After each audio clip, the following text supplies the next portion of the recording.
Potret pengorbanan memenuhi seluruh ruang, waktu, bahkan sejarah. Penduduk Makkah yang memiliki nurani yang hidup akan tertawan oleh pesonanya, merasa takjub lalu datang mendekat. Sebab mereka melihat seorang laki-laki yang luar biasa luhur. Mereka tak tahu apakah kepalanya yang memanjang ke langit hingga bisa menyentuhnya, ataukah langit yang menunduk hingga meletakkan mahkota di atas kepalanya. Mereka melihat kegigihan, keteguhan, dan keagungan yang terdapat pada diri Muhammad SAW.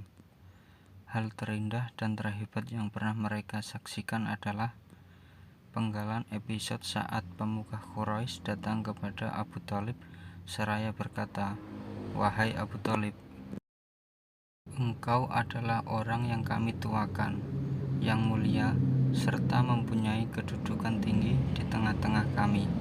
Kami memintamu agar mencegah perbuatan keponakanmu, tetapi engkau tak juga mencegahnya. Demi Allah, kami tak bisa sabar atas perbuatannya menghina nenek moyang kami, merendahkan angan-angan kami, dan mencela Tuhan-Tuhan kami.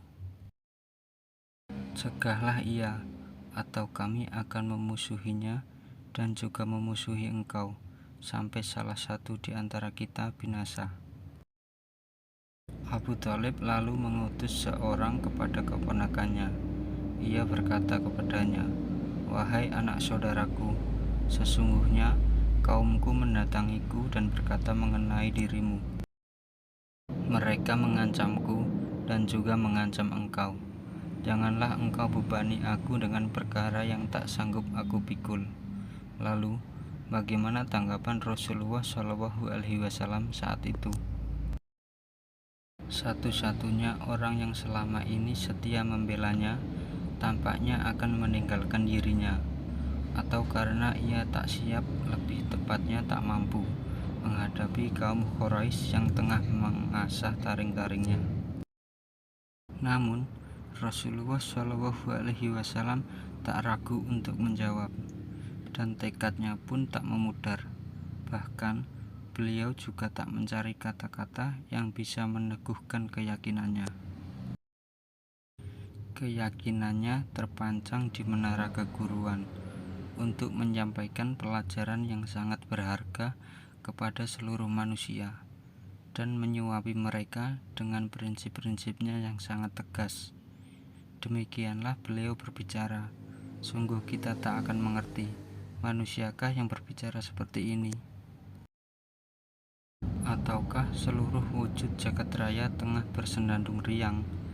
Wahai pamanku, seandainya mereka meletakkan matahari di tangan kananku dan bulan di tangan kiriku, niscaya aku tak akan meninggalkan dakwah ini hingga Allah menerangkannya atau aku binasa karenanya.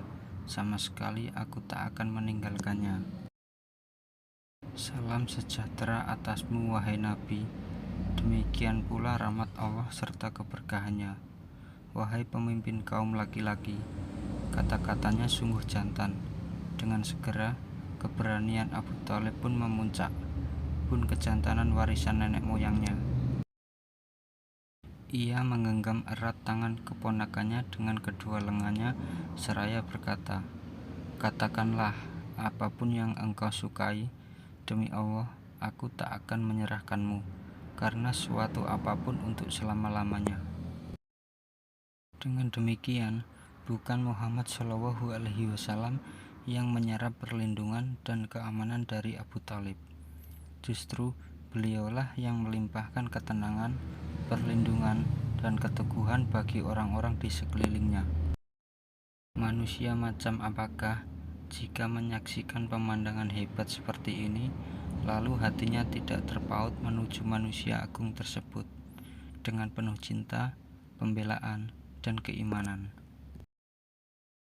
Sungguh, keteguhannya di atas kebenaran, ketegarannya membawa risalah, serta kesabarannya menghadapi berbagai perhara di jalan Allah, bukan untuk kejayaan atau keuntungan pribadinya, tetapi semuanya demi menyelamatkan umat manusia dan mengharapkan ridhonya semata.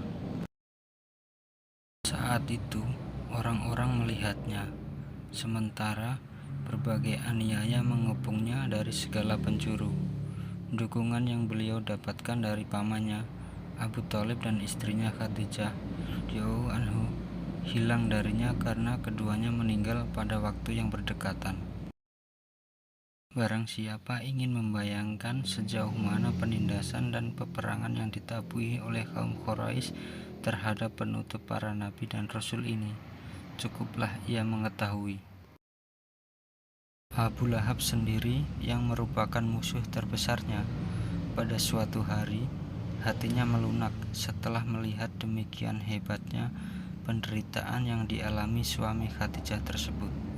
Ia pun lantas mengumumkan perlindungan bagi Rasul dan akan melawan siapapun yang memusuhinya.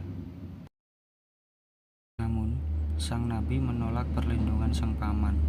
Beliau tetap tegar, lalu bangkit dan kembali berjuang dengan gigih. Tak seorang pun yang melindunginya dari berbagai aniaya, karena tak ada yang memiliki kekuatan yang cukup untuk melindunginya.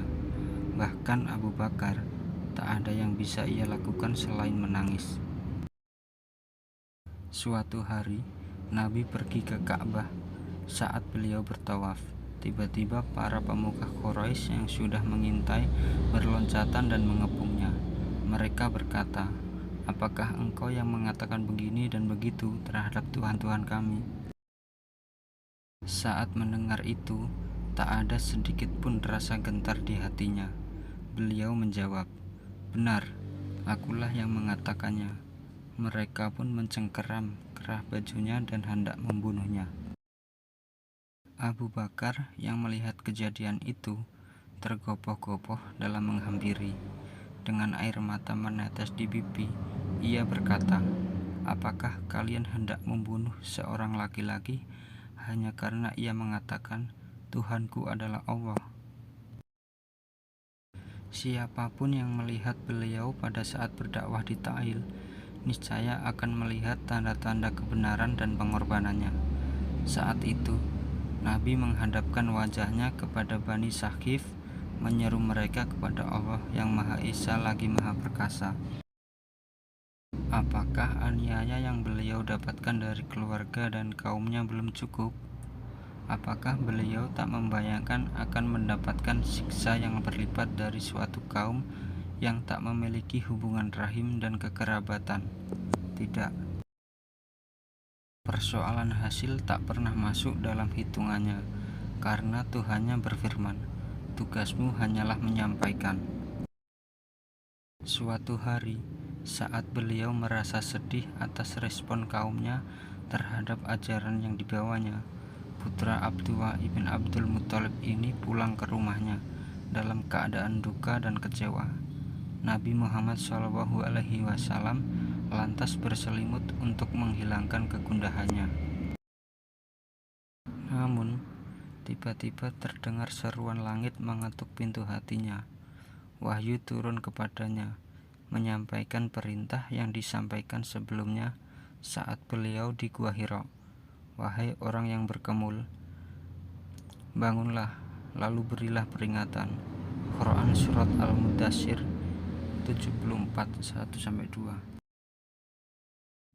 Tak dapat disangkal, beliau adalah penyampai dan pemberi peringatan. Selain itu, beliau adalah Rasul yang tak peduli dengan aniaya dan tak pula mencari kenyamanan. Maka beliau berangkat ke Taif untuk menyampaikan kalimah Allah pada penduduknya. Di sana, beliau dikepung para pemuka Taif. Cacian mereka jauh lebih pedas daripada rekan-rekannya di Mekah. Bahkan mereka menghasut anak-anak kecil dan orang-orang bodoh untuk melemparinya. Yang lebih mencengangkan, tradisi suci bangsa Arab pun tak mereka hiraukan, yaitu menghormati tamu dan melindungi orang yang meminta perlindungan. Anak-anak dan kaum pandir mengejar Rasul seraya melemparkan batu. Inilah utusan itu yang pernah ditawari kaum Quraisy harta yang mereka kumpulkan sehingga beliau akan menjadi orang terkaya di Mekkah. Mereka juga menawarinya kedudukan tinggi hingga utusan Allah ini akan menjadi orang yang paling tinggi kekuasaannya.